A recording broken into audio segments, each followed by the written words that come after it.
I feel like one of your superpowers is you are always so plugged in, Dave, and so knowledgeable as to what the Bengals are going to do, not just in the draft, but in the first round. You have a good pulse on the team. What are your feelings, Dave, for who the Bengals might target in the first round, or at least what position you think they should lock up in the first round? The first round I think is going to be crazy. It's going to be the wild, wild west, and being at number 18, it's almost impossible to tell. It really is. I mean, I've accumulated a bunch of mock drafts, and no mock drafts the same. No team's board's the same. They say they don't factor need into their board. Baloney. I mean, the teams that need quarterbacks have a bunch of quarterbacks in the top 10. The Bengals don't. They don't need a quarterback, so they're not going to have as many quarterbacks in the top 10 as other teams. And that affects the whole thing. And then when you talk trades, teams move up to get those quarterbacks. I mean, there's a big ripple effect there. But bottom line for the draft for me, it's if I look at the first 2 days of the draft, the Bengals have 4 of the first 97 picks. 1 in the first round, 1 in the second, 2 in the third.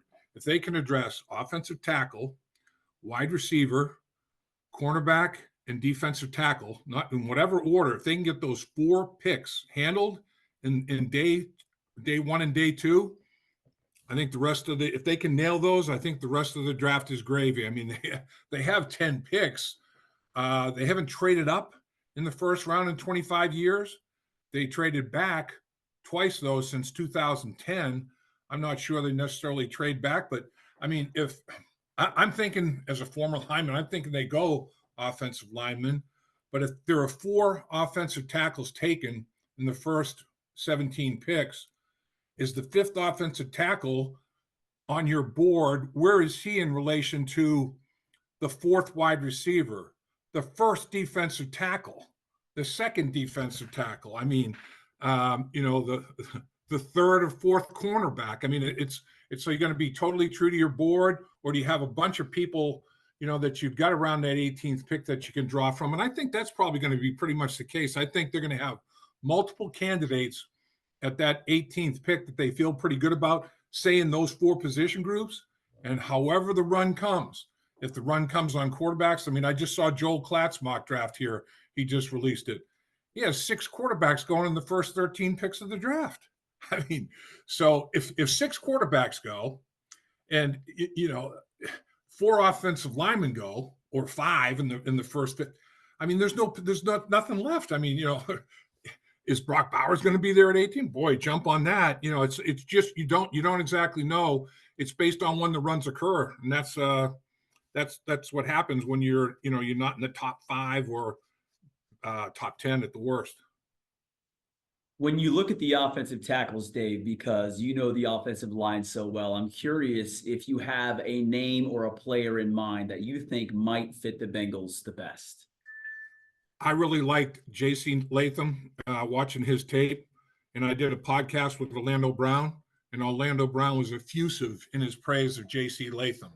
He thought he was the best offensive tackle that he saw on tape, and I had felt the same way. So, I mean, to me, I think that, and I've seen in earlier mock drafts, he wasn't there. Then in a little bit later mock drafts, he was available. Now, all of a sudden, he's back up in the top, 12. You just don't know. But if he's there, I mean, he's a guy that I really like. I mean, there are potentially 7 offensive tackles that could be drafted in the first round. I mean, that's the most of any position group offensively. When I look at the defensive side of things, there's a handful of edge rushers, there's a handful of more of corners on defense, but so Joe Alt obviously is the guy people talk about. Latham gets a lot of love. Fuaga from Oregon State, Fatano from Washington. I mean, these are all guys from Penn State. You've got another stud. That's 4 or 5 guys right there that, are like everybody's talking about.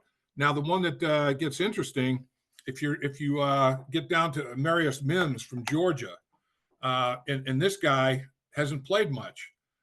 But when he's played at an extremely high level, and he is a genetic freak. I mean, if you're not in this draft at offensive tackle, if you're not 6'6" to 6'8", 325 to 350 pounds, with 11-inch hand size from the pinky to the thumb, the tip of each, with a wingspan of about 8 feet 2 inches.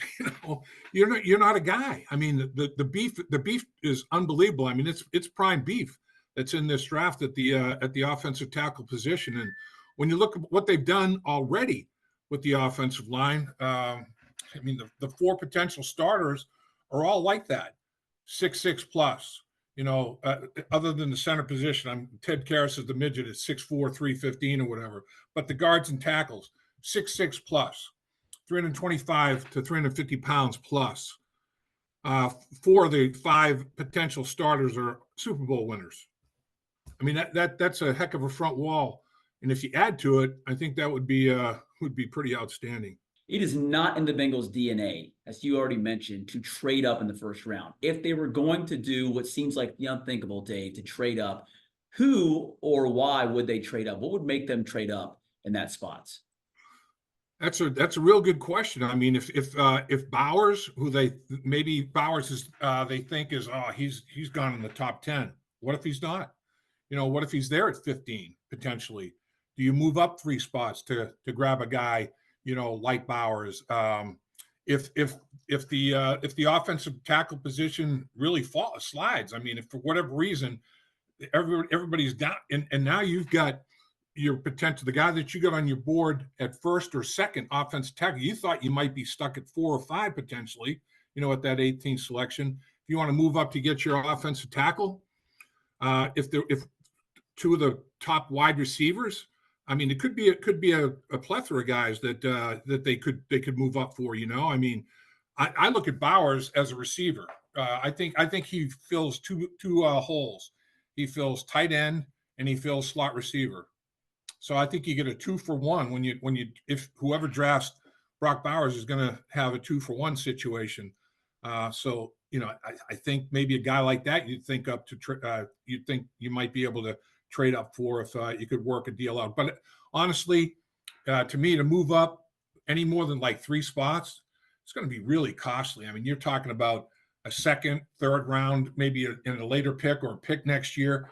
I don't know. I value that capital, man. I think they're going to get good football players. This draft is very deep, and it's top heavy at some of the positions with depth, but there's depth in other rounds as well. Some of the positions like defensive tackle, it's deeper in later round positions. There's only a couple in the first round potentially, but I mean they can get good players with those picks. So boy, to take that capital and use it to move up, it's got to be a real special situation, because I think they're gonna, if they hold on to them and draft and follow their board and believe in their board, I think they're getting some pretty good players. In the past here, Jeremy, lately it's been, they don't have 20 first-round picks. Never mind 32. There's not 20 guys that are really viable first-round picks. This year it's different. They've definitely, at number 18, they've definitely got a first-round caliber player. They're not, like, geez, we can get the same guy early second round. They're going to get a damn good player in the first round, and, a player that's worthy of that second-round grade at the 18th pick in the second round as well. So they're valuable.